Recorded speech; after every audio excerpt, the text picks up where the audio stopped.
మాజీ పార్లమెంట్ సభ్యులు,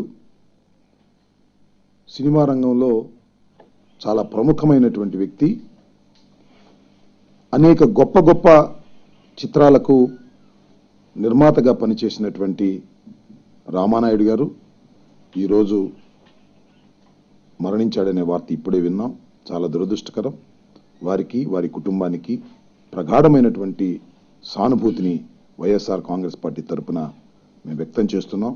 ఆయన కారంచేడులో పుట్టి చాలా కాలం క్రితం మద్రాసులో సినీ రంగం ఉన్నప్పుడు మెడ్రాస్ వెళ్ళి అక్కడ చిత్రాలు తీయటం ప్రారంభించి అనేక గొప్ప చిత్రాలను స్వర్గీయ నందమూరి తారక రామారావు గారు, స్వర్గీయ నాగేశ్వరరావు గారు నటించినటువంటి అనేక గొప్ప గొప్ప చిత్రాలను ప్రజలకు అందించినటువంటి గొప్ప వ్యక్తి రామానాయుడు గారు. ఆయన కుటుంబం కూడా చలనచిత్ర సీమకి అంకితమైనటువంటి కుటుంబం. వారికి ఒక ప్రత్యేకమైనటువంటి స్టూడియో ఉండటమే కాకుండా వెంకటేష్ గారు కూడా దానిలో ఒక మంచి మహానటుడిగా తెలుగు తెర మీద ఉన్నటువంటి వ్యక్తి.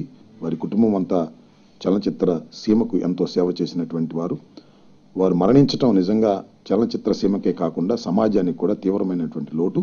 వారి కుటుంబానికి, వారి ఆత్మకి ప్రగాఢమైనటువంటి సానుభూతిని ఈ సందర్భంగా వ్యక్తం చేస్తూ ఉన్నాం వైఎస్ఆర్ కాంగ్రెస్ పార్టీ తరఫున.